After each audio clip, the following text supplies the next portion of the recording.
Basically proton और neutron को consist करता है। न्यूक्लियर फोर्सेस क्या होते हैं और इलेक्ट्रोस्टैटिक और न्यूक्लियर फोर्सेस में क्या कंपैरिजन है, ये हम कल पढ़ चुके थे।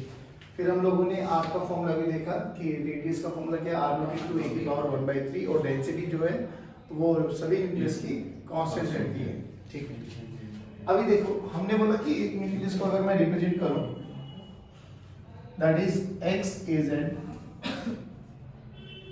और अगर ये न्यूट्रल है तो बेसिकली हम बोल सकते हैं कि जितने नंबर ऑफ प्रोटॉन्स है उतने ही नंबर ऑफ इलेक्ट्रॉन्स है।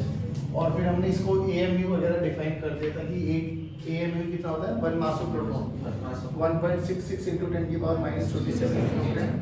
और वैसे हम लोगों ने U की टर्म्स में भी देखा था 0.0005 समथिंग ऐसे करके मास ऑफ उसका था, फिर 1.007 1.006 है ना, ऐसे मास थे हमारे पास। अब देखो ये binding energy in mass defect का कॉन्सेप्ट क्या हुआ। सिंपल सी बात है, मैं ये बोलूं कि अगर मेरे पास एक न्यूक्लियस है तो ये न्यूक्लियस कंसिस्ट करेगा प्रोटॉन्स को न्यूट्रॉन्स को। मान लो ये आपके पास प्रोटॉन्स है,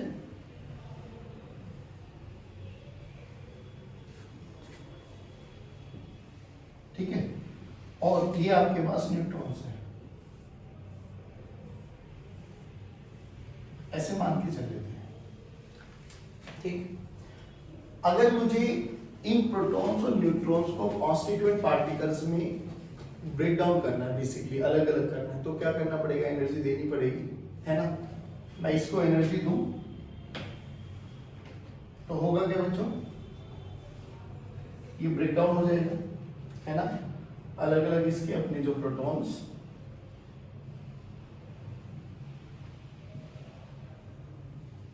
और न्यूट्रॉन्स में, चलो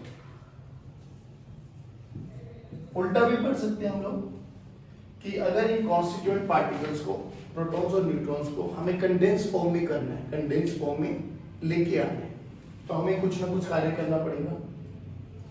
तो जब यहां से यहां पर आ रहे हैं, यहां से यहां पर जा रहे हैं, तो जो ये एनर्जी है ना, ये एनर्जी, इसी एनर्जी को बेसिकली बाइंडिंग एनर्जी बोलते हैं। लेकिन बात यह है कि ये एनर्जी मिली कैसे, कहां से आई, तो अब उसके कॉन्सेप्ट को समझो कि जब ये हमारे पास इंडिविजुअल कॉन्स्टिट्यूएंट्स थे, मान लो प्रोटॉन्स एंड न्यूट्रॉन्स, इसको सिंपल से शब्दों में समझो आप लोग। मान लो मेरे पास 5 प्रोटॉन्स हैं और 5 न्यूट्रॉन्स हैं, और अभी के लिए सिंपलिसिटी के लिए ऐसा मान के चलो कि एक प्रोटॉन का मास 1 ग्राम है और न्यूट्रॉन का भी मास 1 ग्राम लेते हैं। तो इंडिविजुअल प्रोटॉन्स और न्यूट्रॉन्स टोटल कितने प्रोटॉन्स हैं, 5, कितने न्यूट्रॉन्स हैं, 5, और एक एक का कितना ग्राम है, 1 ग्राम, तो टोटल कितना मास हुआ ना। ये इसके कॉन्स्टिट्यूएंट न्यूक्लियस का मास है, प्रोटॉन्स प्लस न्यूट्रॉन्स। तो जब मैं इसका न्यूक्लियस बनाऊंगा, कायदा क्या कहता है कि उसका भी मास कितना होना चाहिए, 10। भाई अगर हम बहुत सिंपल से लैंग्वेज में बात करें, 5 प्रोटॉन थे, 5 न्यूट्रॉन, एक प्रोटॉन 1 ग्राम का मान के चलिए हम लोगों ने, तो टोटल जब उनको न्यूक्लियस बनाएंगे तो न्यूक्लियस का मास कितना आना चाहिए, 10। बट ऐसा नहीं हुआ। अब जो ये कॉन्स्टिट्यूएंट न्यूक्लियॉन्स है, इनको बोलते हैं हम एक्सपेक्टेड मास, जो कि हमें लगा 10 ग्राम है तो 10 आना चाहिए, तो इनको बोलते हैं हम एक्सपेक्टेड मास। जो न्यूक्लियस बनने के बाद मास आया उसको बोलते हैं ऑब्जर्व्ड मास, क्योंकि उसको हम ऑब्जर्व कर सकते हैं, कोई बड़ी बात नहीं, वो ऑब्जर्व्ड मास आया। और ऐसा देखा गया कि जो ऑब्जर्व्ड मास है ना, वो स्लाइटली कम है एक्सपेक्टेड मास से। तो बेसिकली जो ये मास का डिफेक्ट हुआ जब ये वाले थे इंडिविजुअल कॉन्स्टिट्यूएंट थे, मान लो ये 10 ग्राम है, कंडेंस फॉर्म में बनाने के बाद ये 8 ग्राम आया, तो डिफरेंस आएगा कितना, 2 ग्राम। तो इस 2 ग्राम को बोला जाता है मास डिफेक्ट। कैसे निकालेंगे, इंडिविजुअल मास ऑफ आपके पास न्यूक्लियॉन्स है ना, इसको बोलते हैं मास एक्सपेक्टेड और इसको बोलते हैं मास ऑब्जर्व्ड। और देखा गया कि जो मास एक्सपेक्टेड है वो बड़ा है मास ऑब्जर्व से, तो जो मास डिफेक्ट है वो कितना है बेटा, डेल्टा एम मास एक्सपेक्टेड माइनस मास ऑब्जर्व्ड। अब ये एक्सपेक्टेड मास कैसे निकालना है, बहुत आसान है निकालना। सोच के देख, मुझे कोई भी दे दूं, अगर मैं मान लो यही दे दिया कोई भी एक न्यूक्लियस, हाँ, इसमें कितने नंबर ऑफ प्रोटॉन्स हैं, Z, कितने नंबर ऑफ न्यूट्रॉन्स हैं, A माइनस। तो क्या मैं मास एक्सपेक्टेड निकाल सकता हूँ, जल्दी बोलो, मास एक्सपेक्टेड कितना आ गया, Z into mass of proton plus A minus Z into mass of neutrons. ठीक, और ये मास ऑफ न्यूक्लियस आपको गिवन होगा, MO गिवन होगा न्यूमेरिकल्स में, तो इन दोनों को माइनस करके मिल गया ग्रेड है, बात आई। बट बात ये है कि ये तो मास मिला सर, एनर्जी कहाँ से मिली यहाँ। अब साहब की, आइंस्टीन साहब की एनर्जी मास इक्विवेलेंस पे आ जाओ, कि किसी भी मास को एनर्जी में और एनर्जी को मास में कन्वर्ट किया जा सकता है, इक्वल्स टू mc², बहुत बड़ा स्टैंडर्ड रिजल्ट है। अब देखो ये इक्वल्स टू mc² के बारे में अगर हम चर्चा करें, अगर आप लोगों को थोड़ा बहुत याद है तो आप लोगों ने मतलब अगर आप वो धार्मिक चैनल देखते हो तो नारायण नारायण कर कैसे नारद मुनि आते थे, है ना, वो 1 सेकंड में नारायण नारायण करते हुए धरती लोक पे आ जाते थे और 1 ही सेकंड में नारायण नारायण करते हुए नारायण के पास चले जाते, ऐसा होता था। पता नहीं तुम लोगों ने देखा नहीं देखा, है ना, अगर बचपन में देखे होंगे जरूर ये सब चीज। वैसे तो अभी भी बचपन चल रहा है तुम्हारा, बट आजकल तुम PUBG वगैरह पे ज्यादा एक्सरसाइज करते हो, इंस्टा पे, स्नैपचैट पे, है ना, इन सब पे ज्यादा एक्टिव हो, तो नारायण वगैरह भी तुम्हारे एरिया ऑफ इंटरेस्ट में नहीं रहे। तो अच्छा, ये जो नारायण नारायण करते हुए नारद मुनि 1 सेकंड में पृथ्वी लोक पे, 1 सेकंड में स्वर्ग लोक में ऐसे चले जाते थे, ये इस वाले फिनोमिना को बोलते हैं टेलीपोर्टेशन। अब सोच के देख, अगर एनर्जी मास का कॉन्सेप्ट ये साइंटिस्ट लोग इसमें महारत हासिल कर पाए, अगर कि मास को कहीं पहुंचाना है उसको एनर्जी में कन्वर्ट करो, स्पीड ऑफ लाइट से भेजो, जिस भी डेस्टिनेशन पे पहुंचाना है वहां उस एनर्जी को वापसी मास में कन्वर्ट कर लो, काम खत्म। हमें यहाँ से यूएस जाना है तो फटाक से मेरे मास को एनर्जी में बनाएंगे, भेजेंगे, वहां से फटाक से मेरी वाली एनर्जी को मास में कन्वर्ट कर लेंगे, विवेक क्या कहते यार, तो बड़ा कन्वीनियंट हो जाएगी, है ना। बट अभी रिसर्च जारी है, पता नहीं कब वो हो पाता है कब नहीं हो पाता है। हाँ, एनर्जी को मास और मास को एनर्जी में कन्वर्ट किया जा सकता है एज फार एज आइंस्टीन साहब इज कंसर्न। अब देखो क्या हुआ, तो ये E इक्वल्स टू mc², ठीक है। अब जो ये E इक्वल्स टू mc² में m क्या है, मास, c क्या है, स्पीड ऑफ लाइट, तो क्या मैं एक AMU में, क्योंकि अब देख ध्यान से देख, जितना भी हम मासेस को डील करेंगे ये सब के सब एटॉमिक मास में आने वाले हैं, तो हम बार बार कैलकुलेशन नहीं करते, जैसे हम लोगों ने फोटोइलेक्ट्रिक इफेक्ट वाले चैप्टर में किया था कि अगर लैम्डा एंगस्ट्रॉम में तो 12400 और लैम्डा नैनोमीटर में हो तो 1240, स्टैंडर्ड रिजल्ट से फिक्स कर लिया था। ऐसे यहाँ पर भी कर लेते कि E इक्वल्स टू mc² अगर हमारे पास है तो हम ये देखते हैं कि एक AMU में कितनी एनर्जी एसोसिएट करता है, लगाओ, तो एक AMU में कितना mass of proton, that is 1.66 into 10 की पावर -27, c की वैल्यू है 3 into 10 की पावर 8, बोले बेसिकली 9 into 10 की पावर 16, जो भी एनर्जी आएगी वो जूल में आएगी। बट देख, बहुत ज्यादा बहुत कम एनर्जी, बहुत कम, देखना, तो इतनी कम एनर्जी का हमारे लिए जूल में लिखने का कोई logic, converted into electron volt, divide कर दे 1.6 into 10 की पावर, तो जो यहाँ से रेशियो आएगा ना बेटा, ये आता है 931.5 मेगा इलेक्ट्रॉन वोल्ट। मेगा का मतलब समझते हो, 10 की पावर 6। तो आपको ये स्टैंडर्ड याद रखना है कि 1 AMU में जो एनर्जी रिलीज होती है वो 931.5 मेगा इलेक्ट्रॉन वोल्ट होती है। सोच, मास डिफरेंट आया मेरे पास 5 AMU, तो बाइंडिंग एनर्जी कितनी आ जाएगी, 5 into 931.5 mega electron volt. 10 AMU तो 10 into 931.5 मेगा इलेक्ट्रॉन वोल्ट, बात समझ में? तो ये आपके पास बाइंडिंग एनर्जी होती है।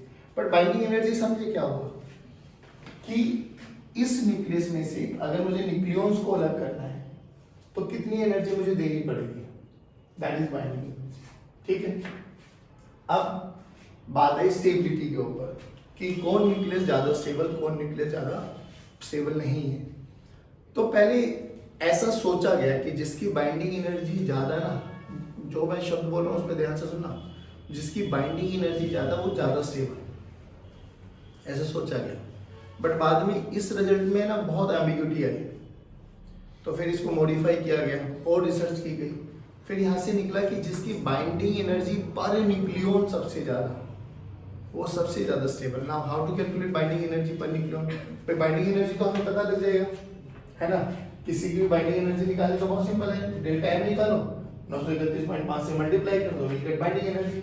अब बाइंडिंग एनर्जी पर न्यूक्लियन का मतलब क्या है? न्यूक्लियन क्या है? किसी भी न्यूक्लियस में ए है ना, तो उसको ए से डिवाइड कर दो, तो हर एक न्यूक्लियन की बाइंडिंग एनर्जी आ जाएगी। जैसे मान लो किसी की बाइंडिंग एनर्जी आती है 1000, ठीक है, और उसके नंबर ऑफ न्यूक्लियन से मान लो 10, ठीक, तो बाइंडिंग एनर्जी पर न्यूक्लियन क्या हो जाएगी?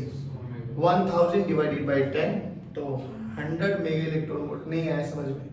पक्की बात। तो हर एक न्यूक्लियन को निकालने के लिए कितनी एनर्जी चाहिए होती है? 100 मेगा इलेक्ट्रॉन वोल्ट। नहीं आया समझ में? पक्की बात। ये तो विच वन इज मोर स्टेबल?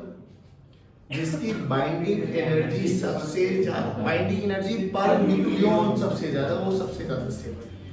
अब इस बाइंडिंग एनर्जी पर न्यूक्लियन पे ना एक बहुत सुंदर सा ग्राफ बनता है और बहुत सारे क्वेश्चंस पूछे जाते हैं इस ग्राफ पे, वो ग्राफ समझने की कोशिश करना। यहाँ पे ग्राफ बनाया गया बच्चों, binding energy per nucleon,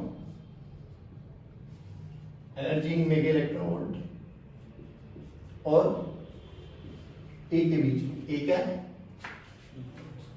mass is mass, इसके बीच में ग्राफ बनाया गया। अच्छा, कैलकुलेशन पॉइंट ऑफ व्यू से अगर मैं बताऊं तो सबसे ज्यादा स्टेबल था ना, दैट इज आयरन, Fe56 सबसे ज्यादा स्टेबल। उसकी बाइंडिंग एनर्जी है 8.8 मेगा इलेक्ट्रॉन वोल्ट। कितनी? 8.8। ये याद भी रह जाए तो कोई बुरी बात नहीं। अब क्या हुआ, यहां से कुछ ऐसे देखने को मिली ग्राफ, ये ऐसा कुछ ग्राफ है। इसके 3 से 4 पॉइंट्स हैं, मैं एक बार समराइज कर देता हूं, बट मेक श्योर आप इनको ना थोरोली पढ़ो बुक में से। आई टेल यू क्या, ये आपके पास हीलियम, ये वाली जो ये पीक बता रहा हूं, इनके बारे में बात कर रहा हूं मैं। हीलियम, कार्बन, देन ऑक्सीजन, ठीक है, हीलियम, कार्बन, ऑक्सीजन। अब देखिए ये पीक को अगर हम बात करें, ये पीक अपनी नेबरिंग से, नेबरिंग का मतलब समझे आप लोग, ये और ये, है ना। तो अगर मैं बात करूं हीलियम की बाइंडिंग एनर्जी पर न्यूक्लियन इन दोनों से बहुत ज्यादा है, भले ही इसका मास नंबर ज्यादा है। देखो, नहीं समझा?